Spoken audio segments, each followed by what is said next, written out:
साथियों नमस्कार, मैं उपेंद्र यादव, आप सबका ट्यूटर लाइव में स्वागत है।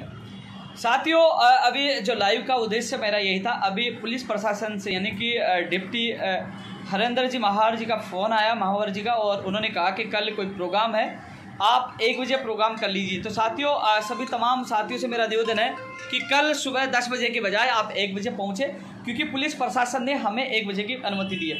लेकिन साथियों इसको ज़्यादा से ज़्यादा लोगों तक पहुँचाओ, क्योंकि अभी आपके सामने एक बड़ा खुलासा भी करूँगा। मेरे साथ नीमराना जो मंडल में जो कमला देवी जो परीक्षा केंद्र था, वहाँ का एक अभ्यर्थी मौजूद है। वहाँ का जो घटना हुई, जहाँ वहाँ का असली जो कांड हुआ, कल महाकांड होगा। वहाँ कांड हुआ था, कल महाकांड करेंगे, क्योंकि जिस प्रकार वहाँ अभ्यर्थी को पीटा गया, वहाँ बड़ी बड़ी किताबें मिली, नकल करवा रहे थे, वहाँ का कनेक्शन काट दिया गया, वहाँ सेंटर की मिलीभगत थी और वहाँ बड़े बड़े दिग्गज लोग उसमें लिप्त थे। लेकिन न तो उस स्कूल की मान्यता रद्द हुई है, न उन अधिकारियों के खिलाफ कार्रवाई है।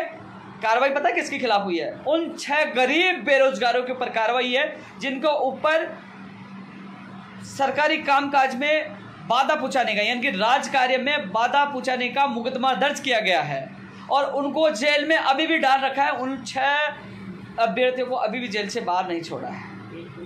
सभी साथियों से मैं निवेदन हूं कि आपके रगों में खून है तो कल सुबह कल घर से निकले सुबह और 1 बजे शहीद स्मारक जो पोलो विक्ट्री सिंधी कैंप के पास है, गवर्नमेंट हॉस्टल के पास है, पहले सुबह का प्रोग्राम था। साथियों तमाम यूट्यूबर, तमाम फेसबुक वाले, जैसे ही ये मेरा लाइव खत्म हो तमाम ग्रुपों में ये मेरा वीडियो डाल देना, क्योंकि कल 1 बजे का प्रोग्राम हमने रखा है। क्योंकि प्रोग्राम में थोड़ा सा बदलाव इसलिए हो गया कि पुलिस प्रशासन का फ़ोन आया था और उन्होंने कहा कि कल 10 बजे के बजाय 1 बजे आप लोगों को आना है, क्योंकि कल एक और प्रोग्राम वहाँ है, यानी कि कल कांग्रेस का प्रोग्राम बता रहे हैं और 1 बजे हमें बुलाया गया। तो साथियों कोई दिक्कत नहीं, हमने पुलिस प्रशासन से परमिशन ली है, परमिशन लेके कल का हम प्रोग्राम आयोजित कर रहे हैं। तो सभी साथियों से मैं निवेदन करना चाहूँगा, सभी के माँ बाप की कसम है, सभी युवाओं का अपने भविष्य की कसम है, रीढ़ की कसम है, ऐसा ही कसम है, क्योंकि ये कसम इसलिए दिला रहा हूँ क्योंकि मेरे साथ जो अभ्यर्थी बैठा है वो नीमराना जो मंडल जो कमला देवी कॉलेज का परीक्षा केंद्र था, वहाँ का आपको यथा स्थिति के बारे में पता चलेगा कि वहाँ क्या हुआ था, वो बताएगा। भाई बताइए क्या हुआ था, आपका नाम बताओ पहले। मेरा नाम हटा दे समाज को। मेरा नाम प्रकाश महेंद्र है और साथियों मैं स्वयं माधोपुर का रहने वाला हूँ और जो मेरा सेंटर आया था वो मंडल एक जगह है हरियाणा के टच में है, तो वहाँ पे एक नीमराना है, वहाँ पे तो उसके पास में एक स्कूल थी कन्या महाविद्यालय, वहाँ मेरा सेंटर आया था। वहाँ सबसे पहली बात तो ये थी कि 9:30 बजे बाद एंट्री बंद हो जाती है ना, ठीक है। तो वहाँ का जो प्रशासन वहाँ मौजूद था, उसके बाद भी 10:30 बजे तक एंट्री हुई, ठीक है। 10:45 तक हम वेट करते रहे, पेपर आएगा, लेकिन पेपर नहीं आया, ठीक है। पेपर नहीं आया, उसके बाद में बच्चों के पास ओएमआर शीट कैसे मिल गई? भरी हुई।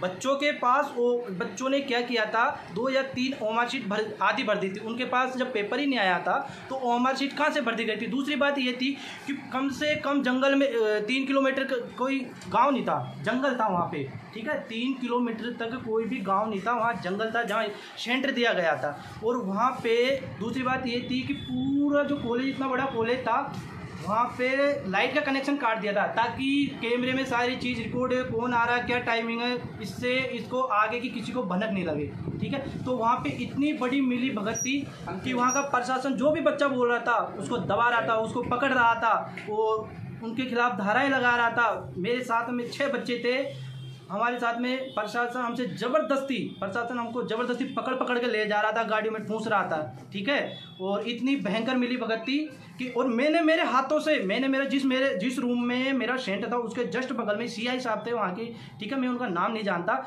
उनके सामने मैंने कक्षा 6, 7, 8, 9 की बुक मैंने मेरे हाथों से निकाली, ठीक है। इसका मतलब क्या है कि जब परीक्षा हॉल में केंद्र वहाँ पे किताबें मौजूद थी, भाई साहब जिस रूम में मेरा सेंटर रहता उसके जस्ट बगल वाले रूम में मैंने मेरे हाथों से 4 किताब निकाली थी। मैंने सीआई साहब को भी बताई थी, लेकिन हमारी आवाज़ को वहाँ पे दबा दिया गया था। बाद में प्रशासन आया था, हम जैसे उनके सामने बोल रहे थे, जो भी बच्चा खुल के बोल रहा था उनको पकड़ के और गाड़ी में भर के जबरन उनको थाने ले जाया गया था।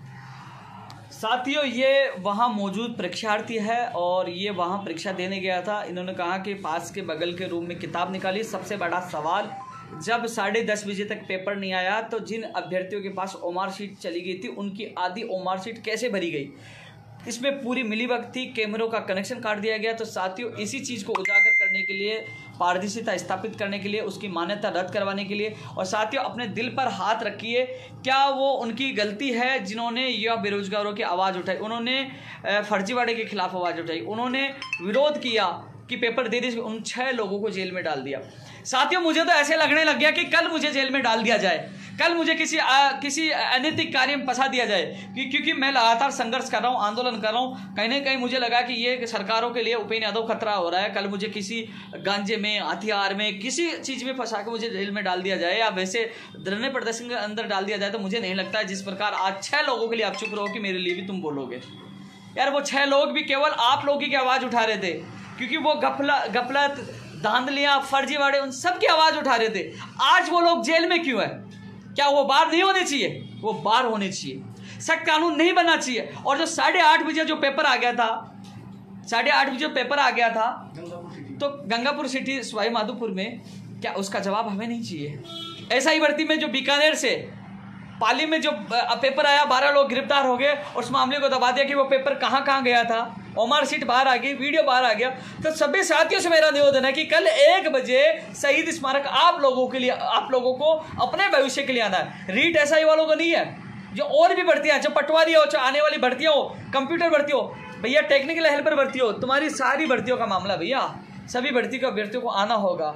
अन्यथा आज मैंने कहा था ना, एसआई में चिल्ला के कह रहा था घपला हो रहा है, उसके बाद रीट में हो गया, धीरे धीरे सारी भर्तियों का नंबर आएगा। ये परीक्षार्थी वहाँ से मेरे पास ऑफिस में आया हुआ है और सारी चीज़ें आपके सामने बोल रहा है। सभी साथियों से मैं निवेदन करूंगा, कल आपका भविष्य का सवाल है और यही कहना चाहूँगा कि हाँ, उन बहनों को भी न्याय मिले। काश अपने दिल पर हाथ रखिए कि वो आपकी बहन होती, या आपके जो बड़े बड़े लोग बुजुर्ग देखे आपकी बेटी होती तो कितना दर्द होता। उनको न्याय मिले तो घर से निकले और साथ देने कल पहुँचे। सभी साथियों से मेरा निवेदन है कि हम सब मिलकर एसआई भर्ती और रीट भर्ती में जो घपले हुए हैं, फर्जीवाड़ा हुआ, पेपर लीक हुआ, उनको लेकर हम सब मिलकर लड़ेंगे। साथियों, कल बड़ा आंदोलन है। आप सबसे मेरा निवेदन है, आप सब लोग या कमेंट कर रहे हैं ये होना चाहिए, रद्द होना चाहिए, वो होना चाहिए, अरे कम से कम तुम सड़कों पे आओगे। लोकतंत्र में भीड़ तंत्र की बड़ी भूमिका है। आप सबसे मेरा निवेदन है, क्योंकि मैं अचानक लाइव इसलिए आया हूँ कि कल मैं लाइव आ चुका हूँ, लेकिन इसलिए आया हूँ क्योंकि समय बदल दिया गया। समय 10 बजे के बजाय 1 बजे कर दिया गया, क्योंकि पुलिस प्रशासन ने फ़ोन किया है। इसलिए साथियों, क्योंकि वहाँ हम लोगों को कोई असुविधा नहीं हो, क्योंकि हमारा जो आंदोलन शांतिपूर्वक बड़ा आंदोलन बना रहे हैं इसको। तो सभी साथियों से निवेदन है कि कल 10 बजे के बजाय 1 बजे शहीद स्मारक जयपुर पहुँचे, मैं वहाँ मौजूद मिलूंगा। कल आर पार की लड़ाई लड़ेंगे। आप सबसे निवेदन है, कल पूछिए, सभी से निवेदन है, उन बहनों के लिए, उन 6 भाइयों के लिए, अपने भविष्य के लिए और उन लोगों को अंदर डालने के लिए जो 8:30 बजे उनके पास पेपर आ गया था। कई लोगों को रात को ही पेपर आ गया था। इसका खुलासा हो, जांच हो, जेल में हो, और जो इंतजार करे, जो तैयारी करे 3-3 साल से, उन लोगों को न्याय मिले। चाहे एसआई भर्ती का मामला हो, चाहे रीट का मामला हो, क्योंकि जब जांच होगी तो ये पेपर कई लोगों तक गया है, और कई लोगों तक पेपर गया तो फिर भर्ती का कोई औचित्य नहीं रह जाता। इसलिए सभी से मेरा निवेदन है, ज़्यादा से ज़्यादा, चाहे भाई हो, चाहे बहन हो, चाहे उनका परिजन हो, सभी से निवेदन है कल ज़्यादा से ज़्यादा संख्या में आप पहुँचे। कल हम सब मिलकर इस आंदोलन को मजबूती से लड़ेंगे और जीतेंगे। सही कह रहा हूँ भाई, कल का आंदोलन बड़ा महत्वपूर्ण है और कल आपको पता लग जाएगा कल आंदोलन में क्या होगा। इस बार लड़ेंगे, हारेंगे नहीं, ना पीछे हटेंगे, और मजबूती से इस लड़ाई को लड़कर जीतेंगे। आप सभी से मेरा निवेदन है, फेसबुक, ट्विटर, यूट्यूब सब चैनलों पे इसको ज़्यादा ज़्यादा वायरल करिए कि जिससे पता लगे। कई लोग रात को निकल जाएंगे, वो आराम से खाना खा के 1 बजे तक शहीद स्मारक पहुँचे, क्योंकि पहले किसी का प्रोग्राम है। तो सभी का इंतजार करूँगा कल 1 बजे शहीद स्मारक। जय हिंद, जय भारत।